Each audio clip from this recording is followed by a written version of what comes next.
ቢስሚላህ ያ ሰላም ያበደ ነው ታያለሽ። እሺ ከሪማዬ ውድ ጓደኞቼ እንብላ። በዚሁ አጋጣሚ እራት እየበላን ነው ያለ ነው እንግዲህ ከጓደኛዬ ጋር ከኮይት የመጣች ጓደኛ ያለች።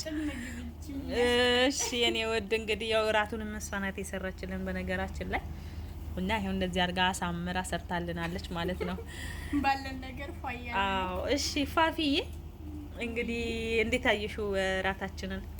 በጣም ቆንጆ ነው ወላሂ። እሺ ፋፊዬ እስቲ አንድ ጥያቄ ልጠይቅሽ። ከምግቦች ውስጥ በጣም የምትወጂውና በፍቅር የምትወጂው ምግብ ባህላዊ ምግብ ወይንም ደግሞ በቃ አይ ባህላዊ የሚለው ይቅርና በጣም የምትወጂው ምግብ ምንድነው? አንቺ በቃ በበላው የማይሰለቸኝ የምትይው? ኦኬ የሀገር ውስጥ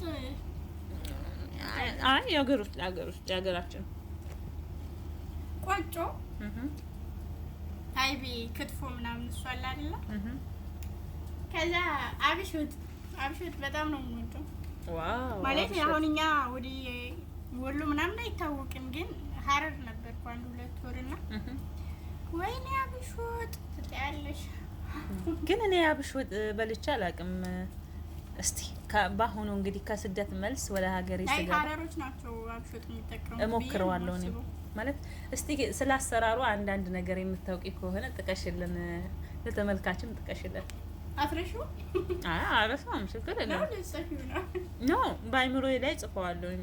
እኔም ደግሞ ስገባ ወደ ሀገር ልሰራ እችላለሁኝ ማለት መቅመስ አለብኝ። በቃ ያብሽ ገና ካሁን ከባድ አይደለም ማለት የሚከብድ ነገር የለውም። ግን በነገራችን ላይ ካንቺ እየሰማው ነው ገና እሱ ይጣሽልኝ። ወላሂ ደጋግሜ በበላሁት ነው የምትይው እንዴት እንደሚጥም ወላሂ። ስለዚህ በቃ እኔም ሀገር ገብቼ እንድሰራ አንዳንድ ነገር ከውስጥ ከባድ ናቸው የምትያቸውን ጥቀሽልኝና እንድሞክረው። እንዴ ሼፍ አርክሽኝ ያው የሰማሁትም ካንቺው ነው ብዬ ነው እንግዲህ ሼፍ መስላለሁም ስትይ አይ ማለት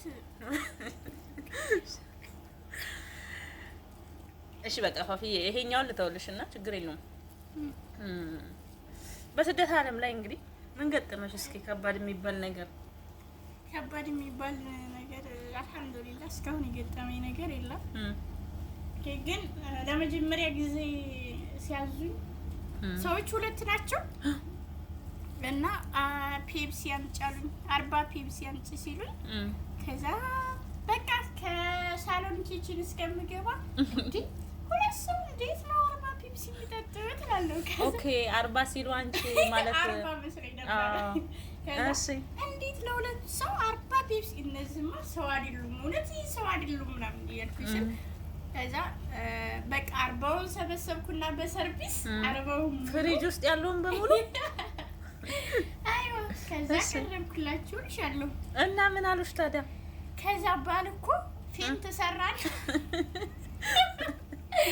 ሳቂዲ ማለት ነው።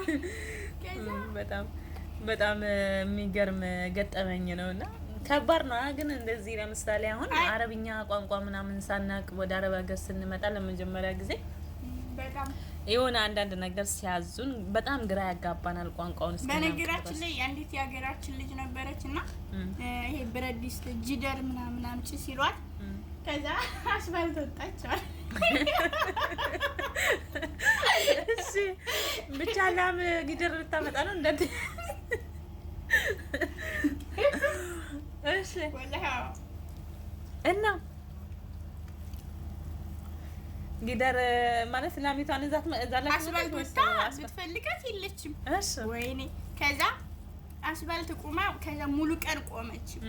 ቆምኩኝ አለችና ከዛ ሰውዬው ሲያይ አስፋልት ወጣ ቆማለች። ምን እየሰራሽ ነው? አይ ጂደር አምጡ ብላችሁ ነበር ግን የለችም። በቃ የለችም ማለት ያው እሷ እንግዲህ ጊደር ሲባል በሀገራችን ጊደር ያው ጊደር ናት። በእነሱ ደግሞ እንግዲህ ግድር የላም ልጅ ናት ማለት ያው ልትደርስ ያለች ማለት ነውና በእነሱ ደግሞ ያው ግድር እንግዲህ ድስት ነው። በዚህ አጋጣሚ ለማታውቁ አዲስ ወደ አረብ ሀገር መምጣት ለምታስቡ ግድር ማለት ያው እንግዲህ ድስት ነው።